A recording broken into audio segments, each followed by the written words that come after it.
The referee must typically be inside the ring to make a legal 3 count during a match. Where did the referee count? On the damn apron. The matchup never should have ended.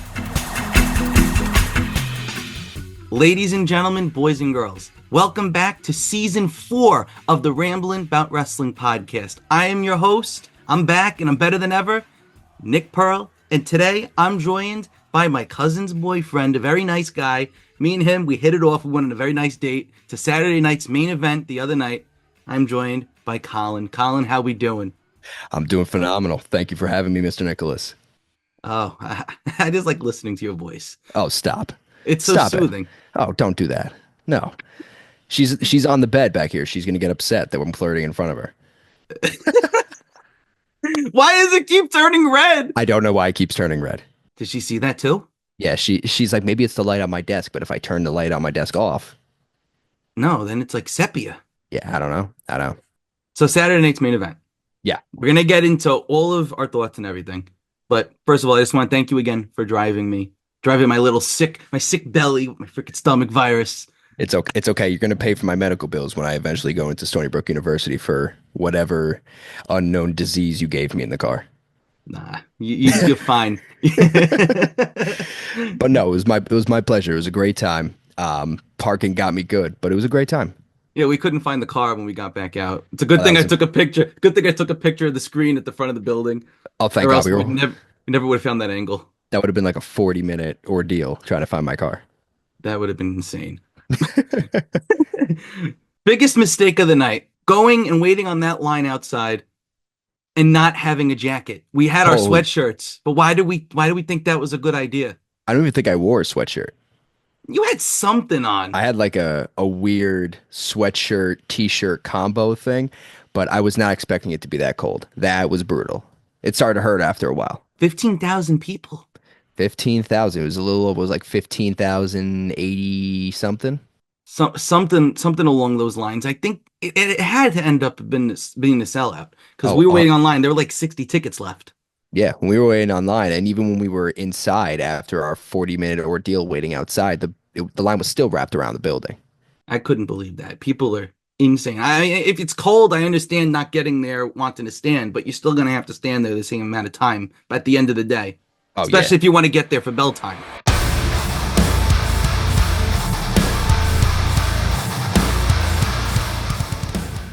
Even though we were a little far, we could still see everything fine. It was phenomenal seats. It was phenomenal. Yeah. We still had a whole shot of the ramp. We could see everybody coming in and out of Gorilla. It was great. Only issue, the freaking lights. The whole night. I don't understand why they had to have them so bright. I know. That was the first time that I was at a wrestling event where I had people chanting about turning the lights off. I couldn't stand being at a bigger show with those lights. Oh yeah, like when you're gonna go to Vegas for WrestleMania. Oh, Who I'm going to knows? Vegas? Wait, I'm going to Vegas? I'm going to Mania? Should I not have said that? No, I'm kidding. The light! The red light! It's every time you back up. Look. Oh, All right, so let's get into this card a little bit. We can all talk right, all about right. the seats for hours and complain and not complain. I want to talk about the matches. Sami Zayn versus Drew McIntyre, a matchup that we all thought was going to be kind of a squash. Didn't end up being a squash. Solid opener to this show. I mean, Sami Zayn held his own against Drew McIntyre more than we thought. Sami Zayn could have pulled the upset off. Didn't happen, but he got close. Do you think this was the right call, having McIntyre go 10 minutes with him? I think so. I think it was a good match overall. Obviously, the performance of the match, Drew and Sammy are two of the best in the business. I made a comment to you before that I was worried that if it was a squash match for Sammy, that it was going to ruin his credibility with his involvement in the whole bloodline feud and where that's going. Now, obviously, Sammy lost the match, which I feel like everyone saw coming. I don't want them to throw Sami Zayn into the mix here and then have him lose all these matches and lose all ounce of credibility as a formidable opponent for anybody in the bloodline or whoever they set him up with next. But I can't say that I'm mad. Obviously, this wasn't supposed to be the match that Sammy was supposed to be in for this event. But overall, I feel like they they were able to pull off a last minute change well, and the match was entertaining regardless. Yeah, really fun match. Bronson Reed, I think it was going to be Bronson Reed versus Seth Rollins instead of having Sami Zayn on the card or whatever it was. Or I don't know if Drew just fit into Bronson Reed's spot. Fortunately, Bronson Reed suffered an injury in the War Games match. Broken foot, just underwent surgery. Probably missing WrestleMania, which is very unfortunate because the guy was on a roll. Really, like I would have had him at the front of the line to actually win the Rumble, go for the World Championship. Whenever he comes back, I'm sure he's going to get there. Give him the chamber, give him something. He'll be a world champion. I got high hopes for this guy. But now you slide Drew McIntyre in there. I think the story they're going with now is Drew never really got the opportunity to defeat the bloodline. He just fell to Roman Reigns like everybody else did. As he was walking backstage, I don't know if you saw online, uh, he goes, one down, four to go. McIntyre went through the whole thing with Sammy and Jay's reunion with Roman, and obviously that affirmed his belief that obviously like people don't change, that kind of thing. So I could see where this lineup is going. Drew McIntyre, you can even compare him to what's going on with Kevin Owens right now, where they're the heels, but are they really the heels? Or their actions are just can be justified. You know, Kevin Owens spinning Cody Rhodes. He teamed with his biggest opponent, and now they're all right after all the hell that Roman Reigns put Cody Rhodes through, and Kevin Owens especially. It doesn't make sense for Kevin to forgive Cody. And now Drew, Seth Rollins helped Roman Reigns. CM Punk helped Roman Reigns. Drew hates both of them. Drew's justified in everything he's doing, much like Kevin Owens. So these two heels, the biggest heels that people want to see, that are just different, which thank God. You know, we need something fresh. Yeah, I was about to say it was funny how, especially with later on in the show, you would see it more. But you saw this support of people rallying behind Drew during this match. Because like you said, I really in this case he's considered a heel just because he's going against Sammy, who's a babyface. But that's really it. Other than that, like you just said, all the actions that made Drew feel the way that he does about everything is justified. So, like you said, is he really a heel, or is he just being considered a heel because he's going against a babyface? So it was nice to see that there are people rallying behind Drew, even though he wasn't necessarily, like we always say, the babyface of the match, where that's where you normally see all the support go. With all the support Drew's been getting, even online, he's been sharing some of his personal struggles. We'll see if he gets another world title opportunity. I think you should.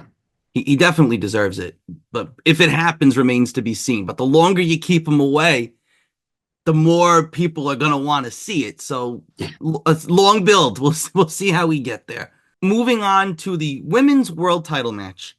This is a match that a lot of people that were watching on television, they said it was the worst on the card, which I don't believe, because I thought it was one of the best matches of the whole night. Liv Morgan going up against Io Sky, Liv retaining her championship. Banger of a match. Io Sky clearly a placeholder feud. The big money match here, I don't know if you do it at WrestleMania or if you do it at the next Saturday night's main event or if you do it at the Royal Rumble. Liv Morgan and Rhea Ripley. If she does not get this win, when she does face Liv, regardless whether or not it's at Mania, if they do it at the Rumble, I guarantee you they'll probably do it at the Rumble. Liv will somehow retain, or there'll be an interference, then it'll go to Mania. But I think it's gotten to a point now where Rhea's got to take the title. It's being built up in such a way where where if you don't, there's going to be an uproar like you've never seen. Obviously, if that were to happen, where do you go from there? What's next for Rhea? She just has the belt. You know what I mean? You don't want to get Rhea caught in that holding pattern too, especially if she has the belt. A lot of people forget when she was the champion before, when she had it last time, it was a really freaking long reign. And then she got injured and had to vacate it, right? She never actually lost it. Yeah, she had to give it up. I think that was with like her. Was that the arm? I think that was the arm. So you give her the belt back, and then you're in the same position that you were with her. Yeah, Like I don't think she needs the belt. I think Liv as she's been doing a great job, especially now. Her reign is finally starting to get some traction. If you give it to Rhea, I don't know. I wouldn't. I mean, the matches will be great. Don't get me wrong. I don't know if I want another Rhea reign. We know how it goes. Liv needed this reign to bring her to the level of stardom that she deserved in the WWE. I feel like Rhea got that stardom without it, and like you said, doesn't need it. Obviously, it seems like the next best step to obviously give the belt to Rhea, but then at that point, who's going to challenge her? Who's the next up? Charlotte Flair's going to come back. They've done that a bunch of times too, even though they're all great. They're all They, they great were though. they were great matches, but how many times can we pull the cookie cutter? You know what I mean? How many times are we going to have the same exact match? So that's a great point that you bring up. I don't know where the best place to go with this is. Like you said, I don't think Rhea needs the belt. I think she was able to build the traction behind her just by being her, just having a an aura about her that connects with the audience more than Liv's does, ideally. But I feel like the only person that benefited from this whole feud in regards to the belt is Liv, because that's what she needed to kind of bring her to the spotlight. And she's great as a heel. She's a good heel.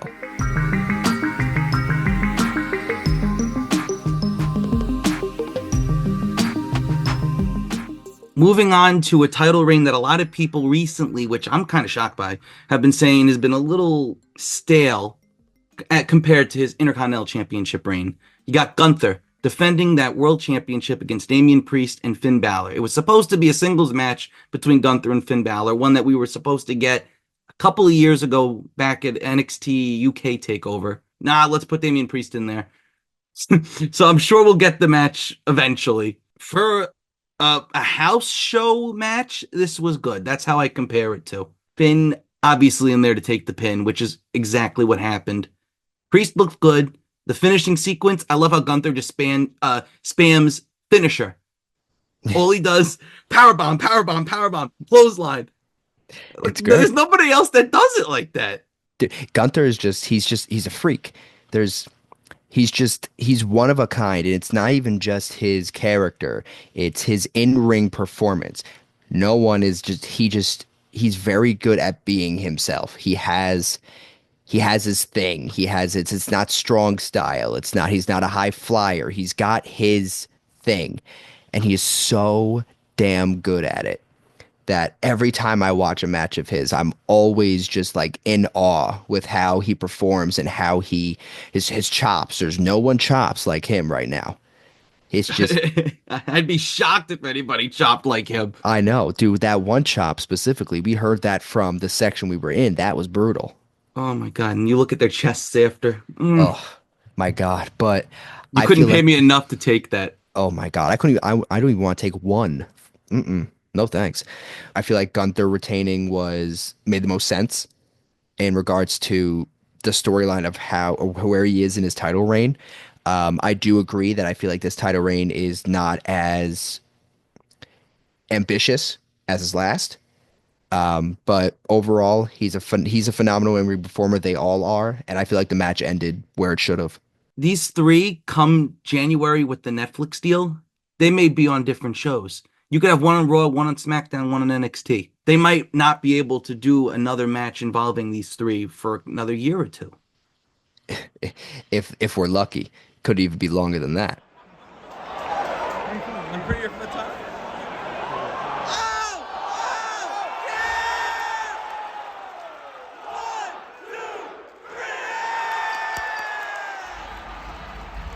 We got a very historic moment. Okay. And this one that I'm talking about, the first ever women's United States champion was crowned, the inaugural champion. And this was the first thing announced on the card, by the way. And this is what made me want to go. I know people are like, oh, you don't want to see Cody Rhodes wrestle, you don't want to see this. I wanted to see women's United States champion. Just to say I was there. Chelsea Green going up against Michin, most unpredictable match you could have had. The two people that deserved it the most out of anybody on that entire brand. Chelsea Green, first women's United States champion.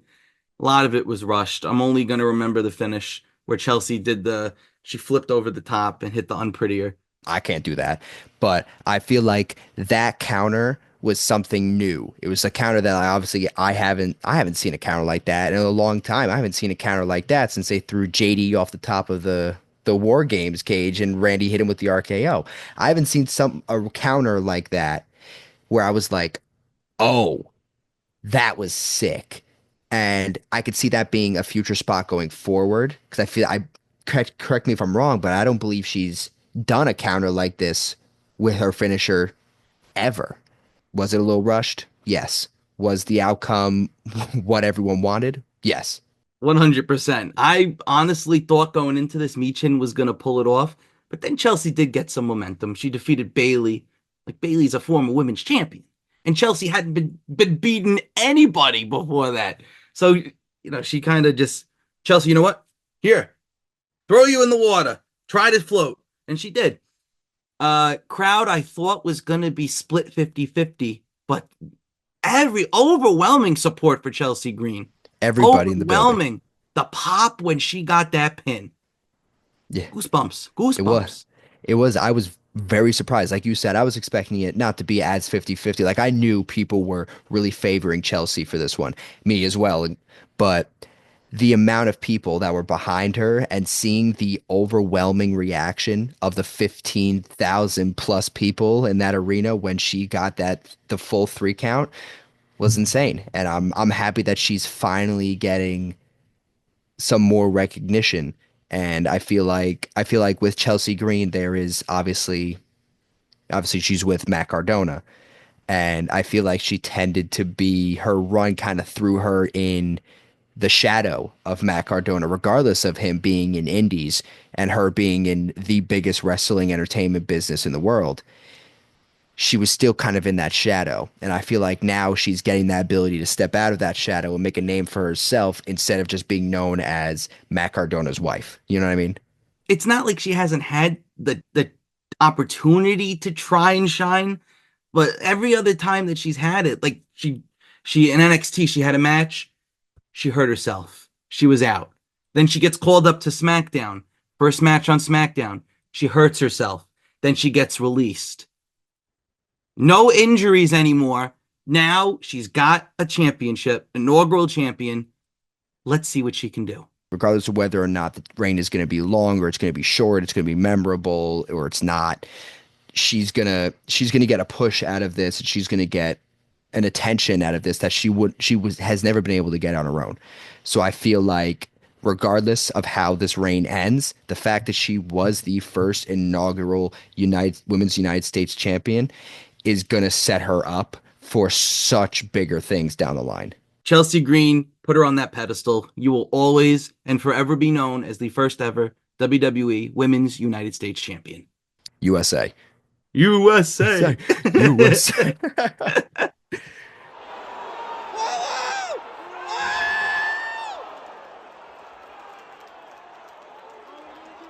Going on to the matchup that we all came to see, most excited for.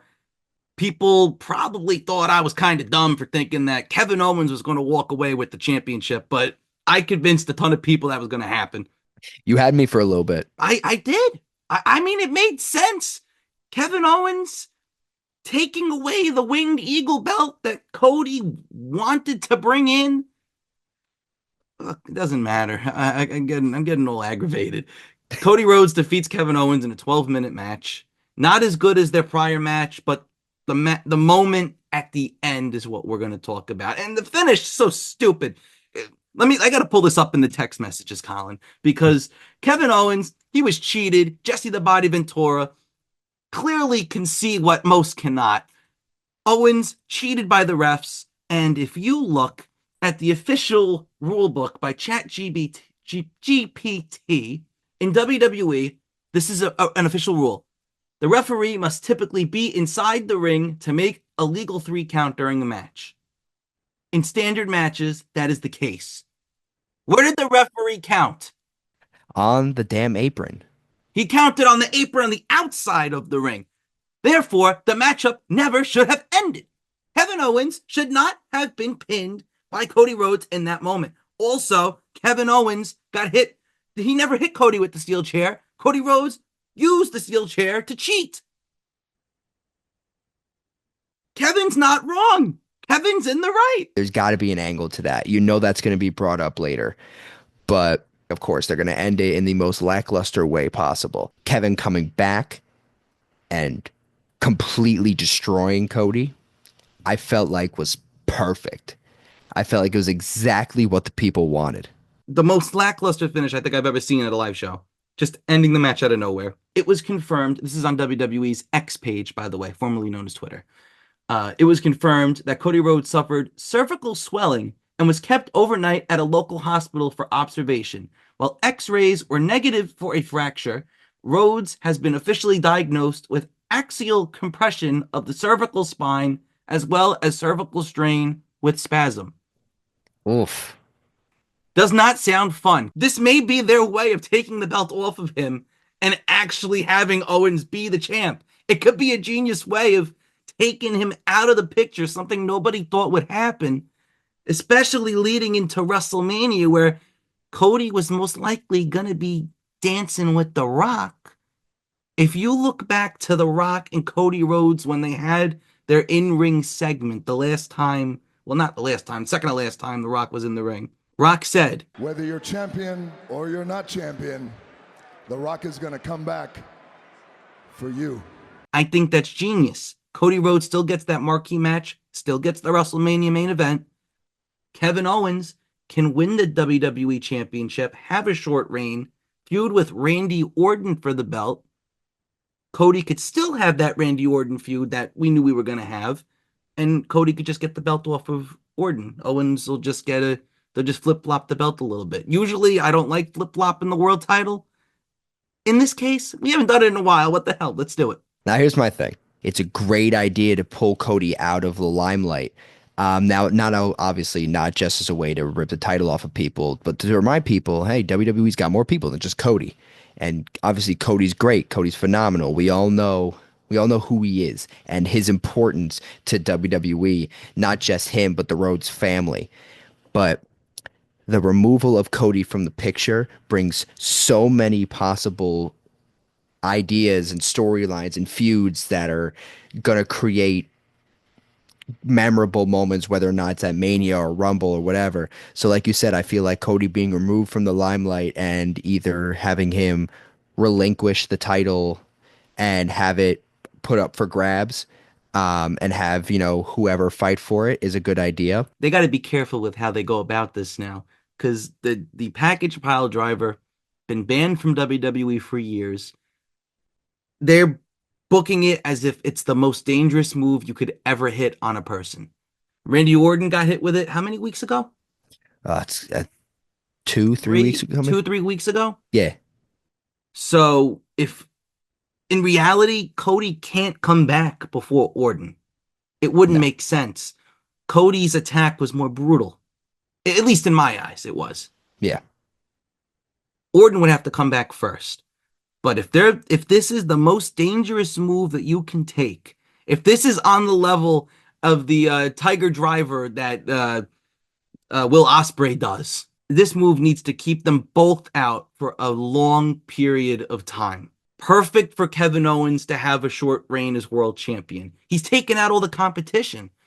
Cody Rhodes ran through everybody already. Randy Orton, you could slide him in whenever the hell you want. Perfect time to do it. Cody's reign as champ, it's a lot of the same. Going into WrestleMania, something's got to be fresh, and this could be that fresh thing. Yeah, I was about to say finishing the story was nice while it lasted, but I feel like it's time for a fresh breath of air, and it's time to put that championship on someone that could bring something new to the table instead of the usual Cody argues with someone, they have a match, Cody wins. Cody argues with someone, Cody has a match, Cody wins. Cody argues with someone, yada yada yada, continuing.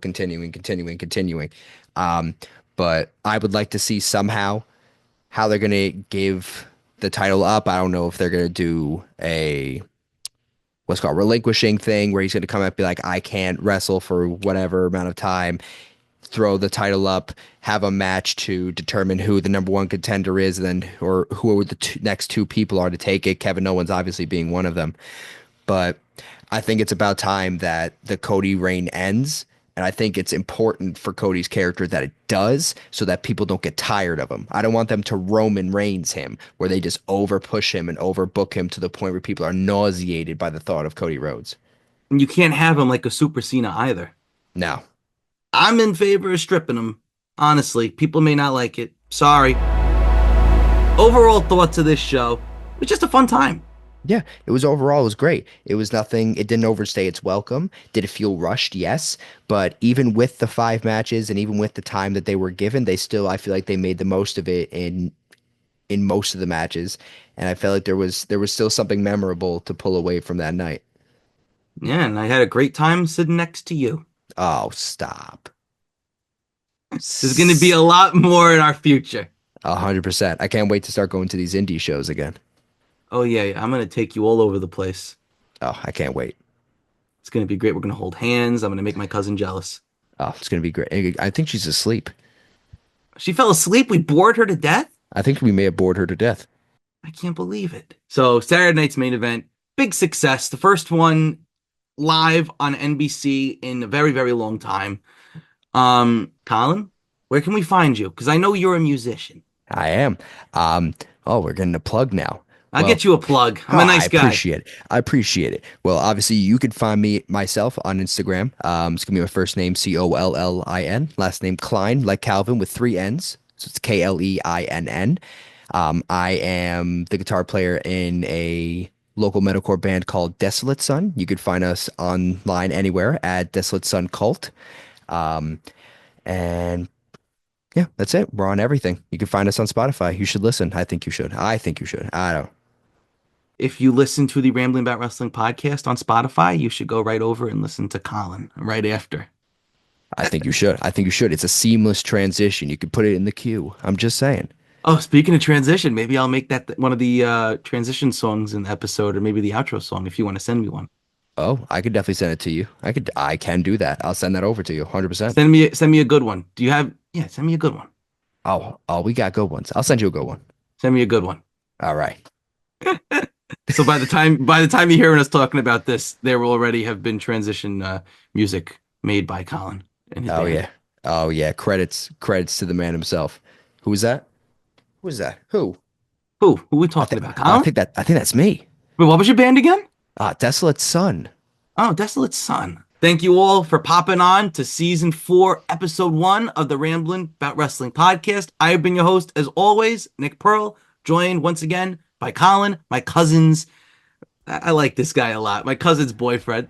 Oh no. He's my new boy. Yeah, that's my boy. That's my boy right here, Nick Pearl, the man himself, Mr. Rambling yeah. About Wrestling.